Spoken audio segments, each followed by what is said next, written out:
새해를 맞이한 지 얼마 되지 않은 것 같은데 벌써 1월의 마지막 주가 되었습니다.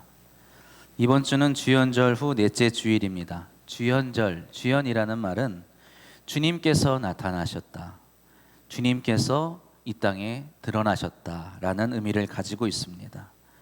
하나님께서 보내주시겠다고 약속하신 메시아, 구세주, 혹 그리스도가 나타나셨음을 의미합니다. 오늘 우리 임마누엘 성가대가 찬양 드린 것처럼 예수 그리스도의 향기가 나의 삶 가운데 아름다운 향기로 드러나기를 바라는 마음으로 지내는, 또 보내는 절기이지요. 사랑하는 성도 여러분의 삶 가운데 예수 그리스도의 향기가 풍성하게 흘러넘치시기를 주님의 이름으로 축복합니다. 마가복음 1장 1절은 이렇게 시작합니다. 하나님의 아들 예수 그리스도의 복음의 시작이라. 좋은 소식, 기쁜 소식이라는 의미를 가진 이 유앙겔리온이라는 단어는 역사적으로 기념비적인 사건에만 쓰였던 단어였습니다. 난세를 평정할 영웅이 태어난다든지, 모든 나라를 다스리는 황제가 출현한다든지, 아니면 모든 나라를 일거에 다 제압하고 통일을 이룩한 큰 업적을 기릴 때에나 쓰던 이 단어, 이 유앙겔리온이라는 단어가 갈릴리 나사렛에서 나타난 예수라는 한 청년에게 쓰이게 된 이유는 그가 바로 하나님께서 보내시마 약속하신 우리의 주님, 우리의 메시아셨기 때문입니다. 마가복음은 먼저 우리에게 복음이란 무엇인가에 대해서 말합니다. 마가복음 1장 2절로 3절의 말씀입니다. 선지자 이사야의 글에 보라, 내가 내 사자를 내 앞에 보내노니 그가 내 길을 준비하리라. 광야에 외치는 자의 소리가 있어 이르되 너희는 주의 길을 준비하라. 그의 오실 길을 곧게 하라. 아멘.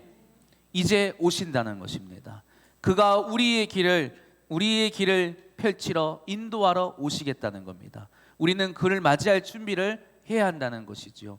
그가 우리에게 그대로 오시기를 바라는 마음으로 우리로 향하는 그 길을 곧게 하고 닦아야 한다고 말씀하고 있습니다.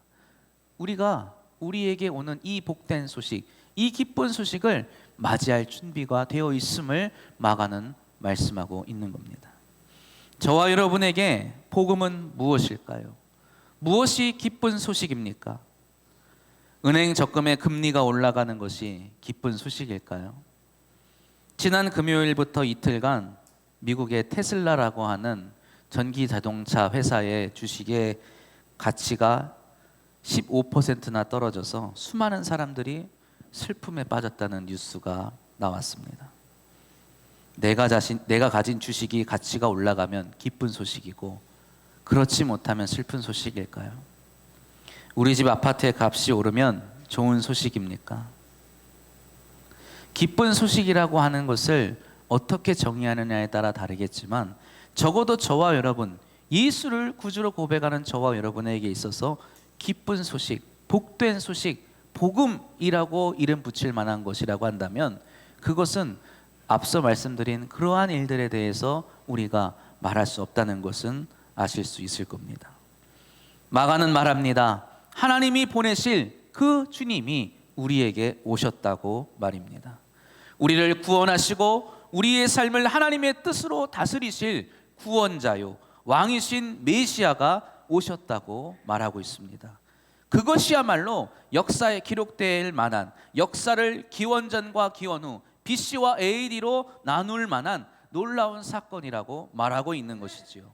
예수 그리스도의 나타나심, 예수 그리스도의 드러나심, 저와 여러분의 삶 가운데 이 놀라운 역사가 일어났음을 믿음으로 아멘 하시기를 바랍니다. 그렇게 우리에게 복음으로 나타나신 예수 그리스도께서 처음 하신 것은 바로 그 자신, 하나님께서 약속하신 것, 하나님의 복음 메시아를 통해서 당신의 백성을 구원하시고 친히 다스리시겠다고 하시는 약속이 성취되었음을 전하시는 것이었습니다. 마가복음 1장 15절 말씀입니다. 이르시되 때가 찼고 하나님의 나라가 가까이 왔으니 회개하고 복음을 믿으라 하시더라. 아멘. 약속의 때가 찬 것입니다. 이제 하나님의 약속하신 바 복된 소식, 기쁜 소식이 우리의 눈앞에 펼쳐지게 되었노라고 주님은 말씀하시는 것입니다. 하나님께서 우리의 삶을 당신의 뜻과 섭리로 온전히 다스리시는 하나님의 나라가 임하였다는 것입니다. 이제 새로운 시대가 열렸음을 주님께서 말씀하시는 거예요. 새로운 삶이 시작되었습니다. 사도 바울이 말한 바와 같이 이전 것은 가고 이제 새로운 것이 되었습니다. 저와 여러분도 예수 그리스도를 만남으로 예수 그리스도가 우리의 삶 속에 찾아오심으로 말미암아 이전 것은 가고 새로운 삶, 새로운 피조물이 되었음을 믿으시기를 바랍니다. 예수 그리스도가 오심으로 새로운 하나님의 시대가 열린 것이지요. 하나님의 시대를 여신 예수님이 무엇을 하셨습니까? 성경을 보면 예수님은 제자들을 부르셨어요. 그리고 그들과 함께 두루 다니시면서 하나님 나라의 복음을 전하십니다. 복음을 전하실 뿐만 아니라 더러운 귀신 들린 사람을 고쳐주시지요. 병든 사람을 고쳐주십니다. 배고픈 사람들을 먹여주십니다. 놀라운 일들을 행하시지요. 그 모든 것이 무엇을 의미할까요? 우리의 힘으로는 이룰 수 없는, 우리의 힘으로는 얻을 수 없는 평화와 만족을 이루어 주시는 분이 바로 예수 그리스도이심을 우리에게 알려주시는 것입니다. 이 놀라운 평화, 참된 만족을 주시는 분이 예수 그리스도이심을 보여주시는 것이지요. 예수 그리스도로 말미암아 우리가 감히 얻을 수 없고 우리가 성취할 수 없는 이 평화와 참된 만족과 행복을 누리시는 저와 여러분이 되시기를 축복합니다. 사랑하는 성도 여러분, 예수 그리스도께서 이 땅에 나타나신 지 2000년이 넘는 시간이 흘렀어요. 수많은 나라가 일어나고 망하고 수많은 주의 백성들이 하나님을 믿으며 하나님 앞에서 삶을 살아가고 또 마지막을 맞이했지만 여전히 예수 그리스도만이 하나님의 복음이심을 기억하시기를 바랍니다. 오직 예수 그리스도만이 우리의 기쁜 소식임을 믿으시기를 바랍니다. 세상이 변하고 발전하였다 하여서 우리를 기쁘게 하는 것들이, 우리를 행복하게 해주는 것들이 많아졌다고 말하는 시대가 되었어요. 더불어 사람들은 이제 다양한 것들로부터 기쁨을 얻고 행복을 얻으려고 하기까지 합니다. 우리 여기 앉아 계신 성도님들이 모르는 것, 그런 것들을 통해서 요즘 젊은 사람들은 기쁨을 얻고 행복을 얻고 있어요. 그것이 자기들의 행복의 원천이라고, 기쁨의 이유라고 말하고는 합니다. 도무지 우리를 행복하게 해주지 않을 것 같은 것들로부터도 행복을 얻으려고 애를 쓰는 사람도 나타나고 있습니다. 최근 들어 우리나라뿐 아니라 전 세계적으로 큰 문제로 부상하고 있는 것이 있죠. 바로 마약에 관한 문제입니다. 우리나라는 예전에 마약 청정국이라는 말을 들었던 나라입니다. 그런데 최근 몇 년 사이에 마약 관련 범죄가 기하급수적으로 늘어나고 있다 그래요. 다른 나라들은 마약 문제가 얼마나 심각한지 곧 나라의 안보가 위협이 될 정도로 큰 문제로 비화되었다고 합니다. 어제 뉴스를 보는데 정말 놀랄 만한 뉴스를 보았습니다. 프랑스라는 나라에서 이 마약을 하는 사람들을 위해서 깨끗한 주사기를 무료로 제공해서 깨끗한 환공에서 마음 편하게 마약을 할 수 있게 해주는 그런 장소를 만들어준다는 거예요. 음침한 곳에서 숨어서 마약을 하다가 좀 위급해지면 그 사람이 죽을 수가 있는데 의사들이 대기하고 있는 깨끗한 공간에서 안전하게 마약을 하라고 자리를 마련해 준다는 거죠. 제 말을 믿으십니까? 진짜로 뉴스에 나오는 얘기예요. 저도 뉴스를 보면서 저게 진짜 맞는 말인가 의아스러웠어요. 마약을 안전하고 위생적으로 하는 것이 문제가 아니라 마약에 손을 대지 않게끔 해야 하는 것인데 이 세상은 이미 이제 마약을 우리가 할 수밖에 없는, 마약이 우리에게 기쁨을 주는 하나의 수단이라고 여기는 시대가 되고 있다는 거예요. 그러나 이것은 무서운 사단의 속임수입니다. 그러한 것들로는 우리는 기쁨을 얻을 수가 없는 거예요. 그것들이 주는 잠깐의 기쁨과 쾌락은 참된 것이 아님을 기억하시기를 바랍니다.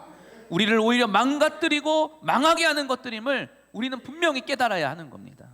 주님은 우리의 이러한 비뚤어진 가치관을 바로 잡으시기 위해서 이 땅에 오신 거예요.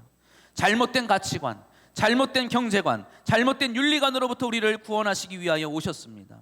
예수님이 우리의 구세주, 나의 구세주라고 하는 말의 의미는 내가 꼭 이 세상에서의 목숨이 나은 후에 하늘에 계신 하나님 곁에 간다는 것만을 의미하는 것이 아닙니다. 바로 내가 살고 있는 이 삶의 자리에서, 이 땅에서 하나님 아들 예수 그리스도께서 나를 모든 악한 것으로부터, 모든 왜곡된 것으로부터 나를 구원하여 주신다는 것을 의미한다는 것이죠. 우리의 삶의 자리에서 또 고통받고 있는 사람은, 왜곡된 삶을 살고 있는 사람들 가운데 예수 그리스도의 복음이 임할 때에 저들이 구원받게 될 줄 믿으시기를 바랍니다. 오늘을 살아가는 저와 여러분의 삶의 자리에서도 주님은 우리를 구원하여 주십니다. 이 세상이 끊임없이 왜곡해 나가고 있는 삶의 가치관들이 있어요. 물질관들이나 윤리관들이나 여러 가지 생각들을 계속해서 세상들은 잘못된 방향으로 이끌어 가려고만 합니다. 그러나 하나님께서 태초에 창조하셨던 그 피조 세계의 섭리와 규칙들, 그것에 부합하는, 그것에 합하는, 다시 말해서 하나님의 뜻에 합하는 가치관을 가지고 살아갈 수 있도록 주님께서 저와 여러분들을 새로운 삶으로 인도하여 주신다는 것이지요. 믿으시기를 바랍니다. 우리에게는 이것만이 유일한 소망임을 깨달아야 합니다. 그러나 이러한 놀라운 삶의 변화, 이러한 놀라운 새로운 변화는 저절로 이루어지는 것이 아님을 성경은 말을 하고 있어요. 설령 눈에 보이는 변화가 있다 하더라도 그것이 우리의 영적인 유익으로 연결되지 못할 때가 있다고 성경은 말합니다. 저절로 연속적으로 이루어지는 것이 아니라 우리의 반응이 있어야 한다고 성경은 말을 하고 있어요. 오늘 본문 말씀을 보면 예수님으로부터 구원받지 못하는 자들의 이야기가 나옵니다. 그들은 누구입니까?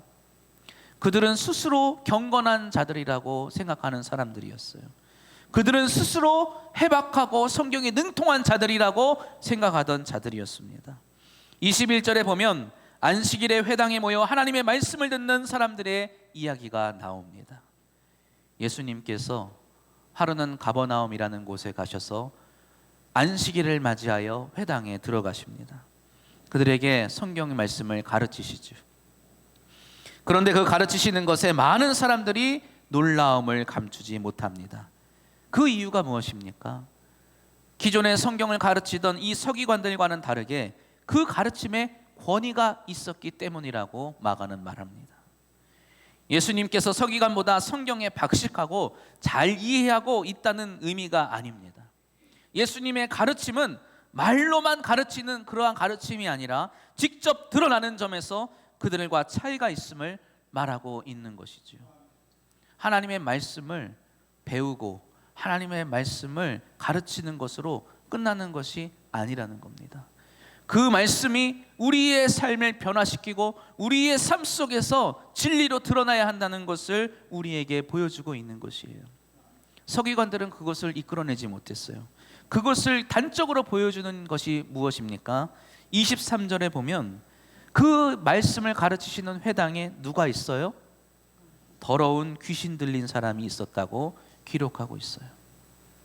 더러운 귀신 들린 사람, 악한 마귀를 아주 일반적으로 표현하는 유대식 표현입니다. 이 귀신 들린 사람이 하나님의 말씀을 가르치고 하나님의 말씀을 배우고 하나님의 말씀이 선포되는 그곳에 있었다는 거예요.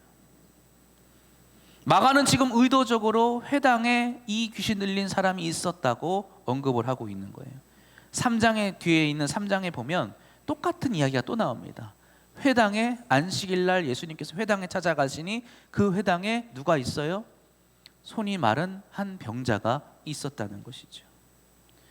회당은 예루살렘에 있는 성전을 상징하는 곳입니다. 그 어느 곳보다도 하나님의 영광이 임재하는 장소이고 하나님의 말씀으로 다스려져야 하는 하나님의 나라가 임재하는 곳이어야만 합니다. 그럼에도 불구하고 이 회당 안에 누가 있어요? 귀신 들린 사람이 있는 거예요. 질병으로 고통당하는 사람이 있었다고 마가는 말하고 있는 것입니다. 서기관들의 가르침이 유대교인들을 그들의 아픔과 고통과 질병에서 전혀 구원하지 못하고 있음을 마가는 말하고 있는 거예요.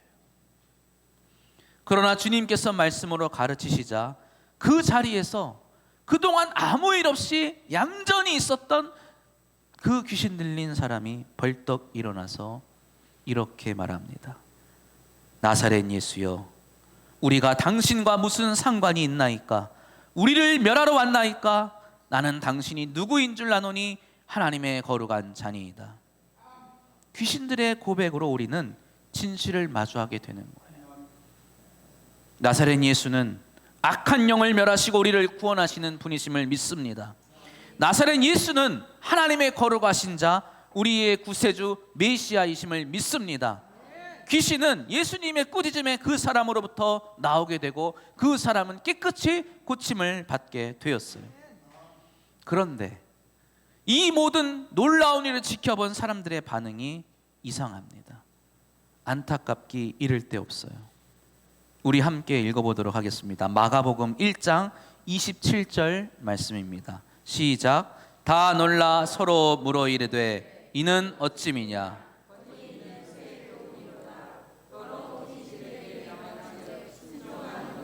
하더라. 아멘. 이러한 반응을 어떻게 생각하십니까? 이 반응은 결코 우호적인 반응이 아니에요. 좋은 반응이 아닙니다. 예수께서 말씀으로 가르치시고 또 말씀으로 귀신을 내어 쫓으시고 귀신 들린 자를 깨끗이 고쳐주셨음에도 불구하고 그들은 그것을 어떻게 한다고요? 의아해한다는 겁니다. 왜 예수가 그러한 것들을 할 수 있는지 도무지 이해할 수 없다는 말이죠. 다시 말해서 예수님의 메시아이심을 인정하지 않는다는 겁니다. 그 예수께서 하늘의 하나님의 보내신 분이심을 인정하려고 하지 않는 것입니다. 이러한 반응은 마가복음 6장에서도 똑같이 나타나고 있어요. 예수님은 고향 나사렛에 가십니다. 그리고 그곳에서 또 안식일을 맞이하여서 회당에 들어가시죠. 말씀을 전하십니다. 그곳에도 능력을 행하시지요. 이 모든 것을 지켜본 사람들이, 회당에 있던 사람들이 이 모든 가르침과 능력이 행함이 어찌 됨이냐 이렇게 말하면서 이어서 이렇게 말하지요. 마가복음 6장 3절 말씀 우리 함께 읽어보겠습니다. 마가복음 6장 3절입니다. 시작. 이 사람이 마리아의 아들 목수가 아니냐? 야고보와 요셉과 유다와 시몬의 형제가 아니냐? 배척한지라.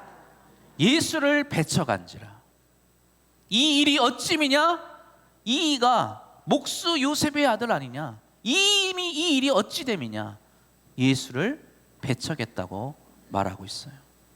하나님의 아들 메시아이신 예수 그리스도께서 우리에게 오셔서 구원의 놀라운 역사를 이루어 주셨음에도 불구하고 어찌 그가 이런 일을 할 수 있겠느냐 도리어 부정하고 의심했다는 것이죠. 슬프게도 예수님을 향하여서 하나님의 아들이심을 고백한 자는 다름 아닌 귀신 들린 사람 안에 있었던 귀신뿐이었어요. 오늘 본문 말씀을 쭉 읽어보세요. 그리고 나중에 집에 돌아가셔서 마가복음을 한번 쭉 읽어보십시오. 한참이 지나도록 예수를 그리스도라, 예수를 주로 시인하는 자가 없습니다. 귀신만이 내가 당신이 누구임을 압니다라고 말하고 있죠. 하나님의 율법에 정통하다고 자부하던 서기관들도 예수님을 주로 시인하지 못하였어요. 하나님께 대하여 열심 있는 자라고 자부하던 바리새인들도 끝까지 예수를 부정하였습니다. 재물이 많던 관리는 예수님의 부르심에 근심하며 그 자리를 떠나가고 말지요. 하나님의 나라는 그들에게 임했지만 그들은 그 나라에 들어가지 못하였어요. 주님께서 뭐라고 말씀하십니까? 하나님의 나라에 들어가는 것이 낙타가 바늘귀에 들어가는 것보다 쉽지 않다고 말씀하세요. 그들로 하여금 하나님의 나라를 누릴 수 없게 한 것은 무엇일까요? 다름 아닌 복음에 대한 잘못된 이해였어요. 그들은 율법과 또 율법에 대한 열심이 구원의 복된 소식이 될 것이라 생각하였던 것이죠. 당연하게도 어떤 이들은 물질적인 부요함이 그들을 그 혼란스러운 세상에서 자신들을 구원해 주시는 것이라고 생각했어요. 어떤 이들은 로마의 권세자들 혹은 이 유대 땅을 다스리는 이 분봉왕들에게 충성하는 것이 자신들을 구원해 주는 것이라고 생각하기도 했습니다. 그러나 주님은 그러한 잘못된 생각들에게 사로잡혀 있는 많은 이들에게 이렇게 말씀하시죠. 뭐라고 말씀하십니까? 15절 말씀에 하나님의 나라가 가까이 왔으니 회개하고 복음을 믿으라. 회개하시기를 바랍니다. 사랑하는 성도 여러분, 하나님의 나라가 또 하나님의 다스림이 우리 광남교회에 있기를 소망합니다. 우리 광남의 모든 믿음의 가정 위에 하나님의 다스림이 있기를 주님의 이름으로 축복합니다. 그러기 위해서는 우리에게 필요한 것이 무엇입니까? 우리가 회개해야 하는 거예요. 목사님, 나는 회개하고 예수를 구주로 고백했습니다. 그 회개를 말하는 것이 아닙니다. 우리는 때때로 순간순간마다 우리의 왜곡되어지는 이러한 생각들, 세상을 통해서 세상을 바라보면서 나도 모르게 그에 동조하며 바뀌어져가는 잘못된 생각들로부터 우리는 돌이켜져야 한다는 것을 말씀드리는 거예요. 무엇을 회개합니까? 오직 예수 그리스도만이 우리의 복음이시라는 것을 부정하게 하고 의심하게 하는 것들로부터 우리는 돌아서야 한다는 거예요. 교회 안에도 이 참된 복음을 부정하게 하는 세상의 가치관이 들어오고는 합니다.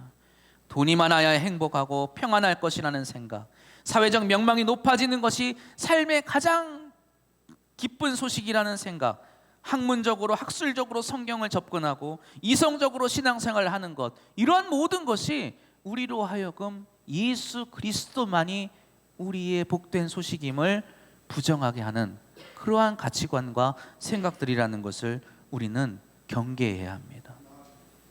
2000년이 지났지만, 아주 오랜 시간이 흘렀지만 우리의 유일한 소망, 우리의 유일한 구원, 우리의 유일한 복음은 예수 그리스도이심을 믿으시기를 바랍니다.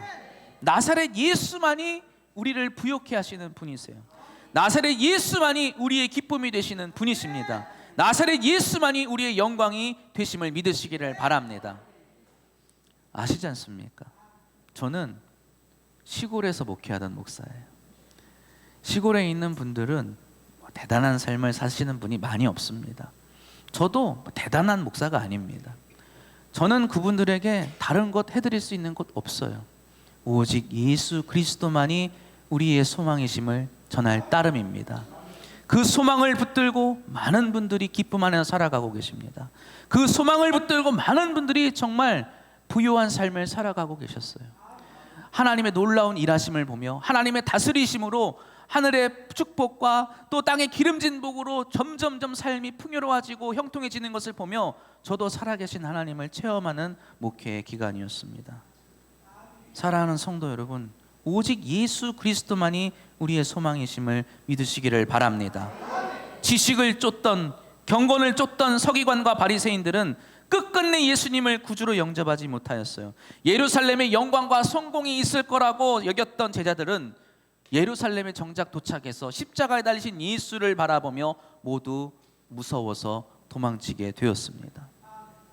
그러한 것들이 자신에게 구원이고 영광이 될 것이라 생각했던 자들은 하나같이 쓰디쓴 실패를 맛볼 수밖에 없었어요. 그러나 로마의 무서운 핍박과 환난 가운데서 모든 것을 잃고 모든 것을 빼앗긴 가운데 오직 부활하신 예수 그리스도만이 자신들과 함께 하심을 믿는 그 그리스도인들에게 비로소 하나님의 나라가 임하게 되었음을 기억하시기를 바랍니다. 로마의 콜로세움에서 맹수의 발톱 아래 죽음을 맞이하면서도 그들은 세상을 향하여서 담담하게 화평의 복음을 전하였습니다. 로마를 휩쓴 전염병의 모든 도시가 완전히 병에 찌들어져서 사람들이 가족까지 버리고 그 도시를 도망칠 때 오직 그리스도인들만이 자신들을 핍박하던 그들을 돌보고 치료하면서 사랑으로 끊어 안으면서 예수 그리스도의 사랑의 복음이 이러한 것임을 전하였습니다. 그 그리스도의 사랑과 화평의 복음이 무슨 일을 일으켰습니까? 무슨 일을 만들었어요? 로마의 황제, 내가 이 세상의 평화요, 내가 이 세상의 주인이요, 내가 이 세상의 주다라고 선포하던 그 로마 황제가 오직 예수 그리스도가 주이심을 선포하게 만들었습니다. 그 그리스도의 사랑의 화평의 복음이 이 땅에 전해져서 수많은 사람들이 구원으로 인도되었음을 기억하시기를 바랍니다. 우리 나라 이 땅에도 이 복음의 능력이 나타났지요. 그들의 복음의 능력이 어떻게 나타났습니까? 선교사들의 재력에서 나타났습니까? 선교사들이 하나같이 박사고 의사고 뭐 학위를 딴 사람들이라서 복음의 능력이 나타났습니까? 그렇지 않아요.